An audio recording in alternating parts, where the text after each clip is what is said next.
silence in great affliction. I was dumb. I opened not my mouth, because thou didst it. Psalm 39, verse 9.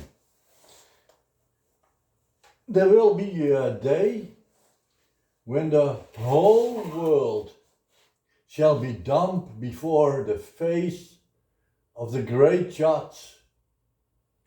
Paul speaks of this in Romans 3, verse 19.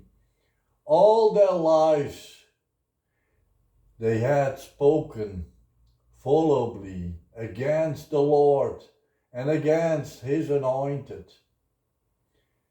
But at the end of days, and history there will be one great silence.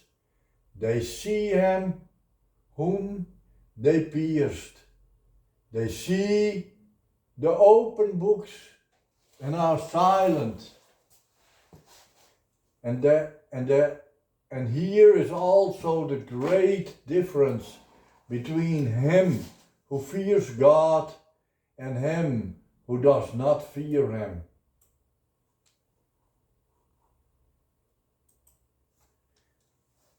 My text reveals the wondrous wisdom of the child of God. He is in great affliction, but is dumb.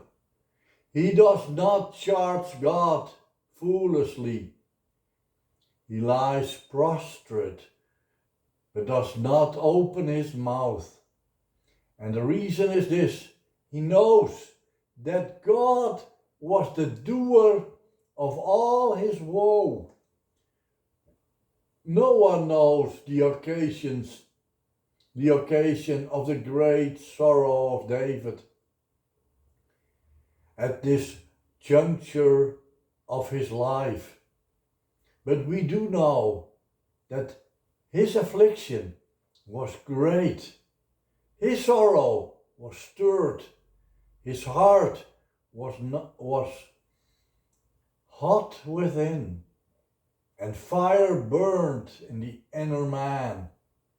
God's stroke was upon him. He speaks of the blow of God's hand. God rebuked David, and as a consequence, his beauty was consumed like a moth, and he even speaks of going hence and being no more. So it is very evident that a very great affliction was David's portion. But David knows God, and that makes all the difference. He knows that all he suffered by the blow of God's hand is good, adorably good. And there you have the victory of faith. We have a song in the Netherlands which is often sung in the assembly of saints. It is this: in de grootste smarten blijven onze harten in de Heer gerust. Freely translated, in the greatest sorrow our hearts remain at peace with God. And that is the victory of faith. In a sense, it is expressive of our whole life upon this earth. We live in the midst of death. From every direction we are assailed with sorrows and miseries. Even the strength of our days is labor and sorrow, and we fly away. That is not so clear when we are young, vibrant, strong, and youthful. Then life seems rosy, beautiful, and promising. But it all is vanity. it is rather usual that the children bury their father and their mother. Then we shed a tear or two, and departed remain a beautiful memory. And we continue our journey to eternity until our children lay us away in the grave. But sometimes the Lord interrupts in this usual procedure, and the heart of the father and mother slowly breaks when they stare in the open grave where their offspring will rest until the day of resurrection. Then the husband or wife, little children weep their hot tears in unspeakable grief. Honestly, I do not know. I cannot fathom such grief, never having tasted it. But that such grief must be enormous is plain from superficial observation. And God does these things with reason. We do not know the reason why David was sorely afflicted. Many questions and answers are given. Some say Absalom. Others venture to guess that Saul was the cause. Either of the two could have been the reason why David is stunned and suffering. So also many questions and answers are given when we are smitten to the ground by the blow of God's hand. Accidents, carelessness, neglect, stupidity, indifference. Another category of questions is asked, all of them beginning with the terrible word, why? And such questions are really directed to the God of heaven and earth. I call this terrible. And well, I might. All such questions are always sin. It does not behoove us so to question God's conduct. All his ways are majesty. No matter what he does, it is beautiful, just, and praiseworthy. When something awful happens to you, never venture to question the Almighty. Another series of observations are made. All of them beginning with the if only I had, or had not done this or that, then this awful thing would not have happened. I know, we do not mean it, but those observations destroy the very idea of the immutable counsel of God. And our text is the only correct antidote against the futile and vain speeches we made in the midst of our calamities.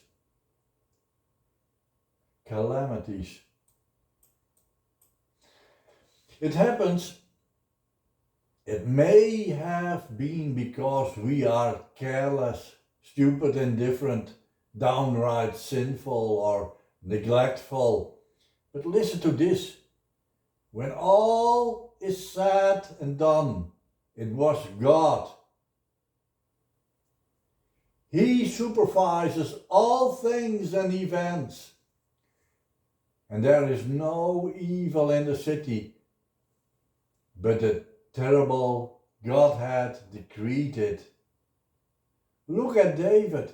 When he sat down, in all his heartbreaking miseries, and said, "Thou didst it."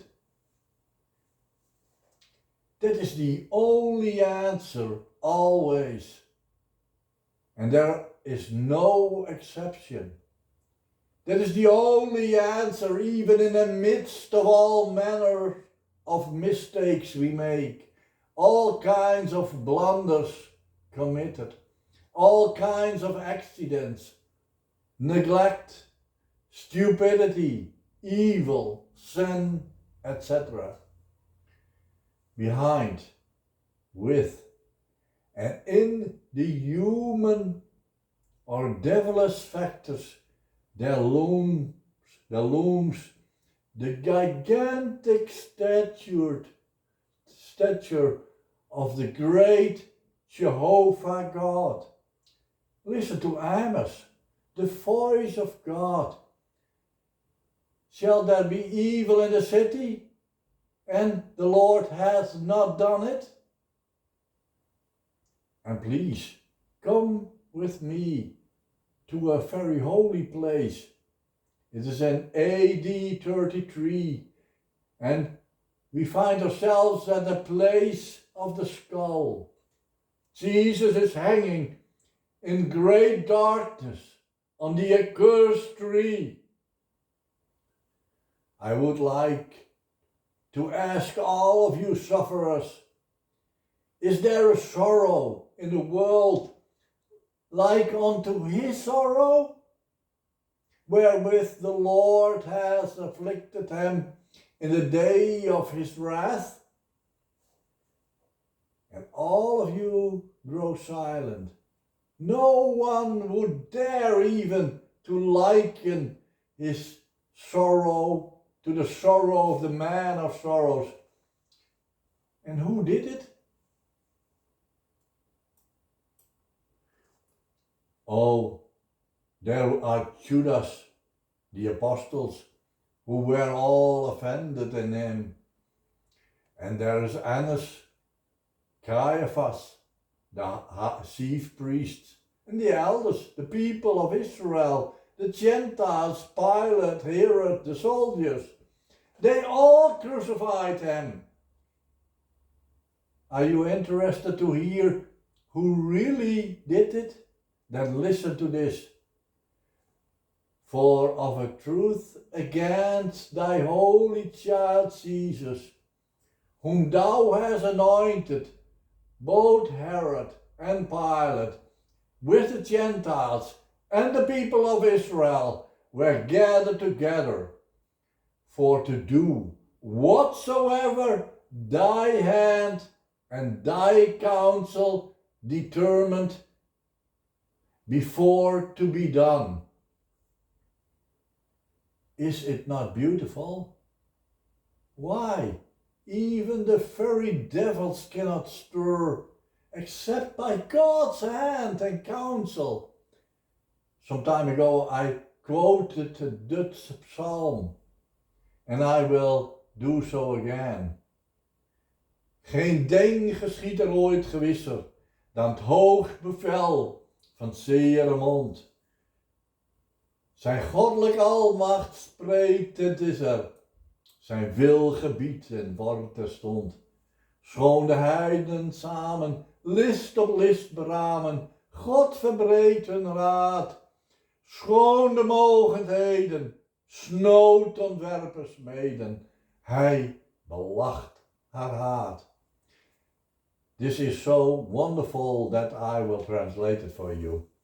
No things happens ever surer than the high command of God's counsel. His divine almightiness speaks, and it is there. He will command, and it happens at once. Though the heathens together plot their crafts, God breaks their counsel. Though the great powers hath their base designed, he mocks their hatred. All of this is so impossible to believe for natural man. We speak of an unlucky break. Somebody made a dreadful mistake. How dumb can you be? And more of the same. But here is the real reason why accidents happen. happen. God did it. When the young and the vibrant die and lie there so still, then say, thou, O God, didst it. No, do not say to me, you minimize the human factor and the human responsibility. I certainly do not. They have their place, but be sure and give their rightful place, even as God does it. Shimei cursed David. David said, God has said unto him, curse David. But Solomon executed him, and God shall give him his rightful due. I have reference to the final answer. I have in mind the answer which will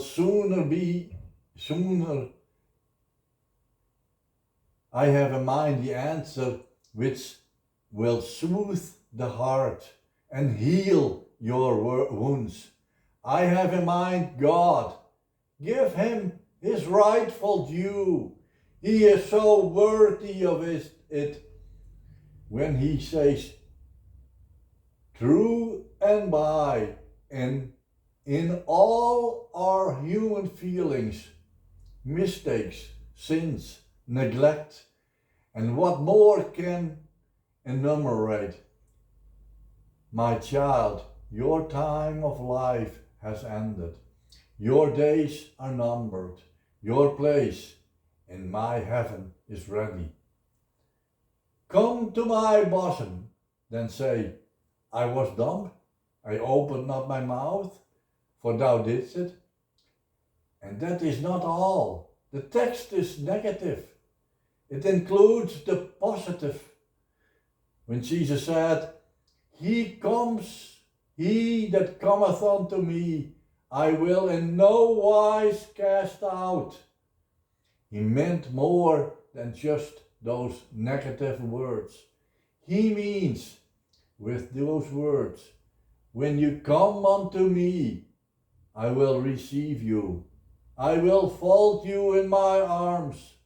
I will make you experience that you are very welcome with me. And so also here, we have plenty of biblical examples. When Job stood in his front room, there were the caskets. In one day, he buried his 10 children. Among mere man is there an example where you could expect more heartbreak and more rueful speeches than here. But listen to him. The Lord gave, the Lord has taken away. Blessed be the name of the Lord. That is the sweet victory of faith. I wrote this because a very young mother among us fell asleep in Jesus, and she took with her a 7-month-old child. It is a sad story, but it is also a heavenly, beautiful story. God said, my dear child, your place in heaven is ready. Come up hither and take the little one with you. You may now begin to marry.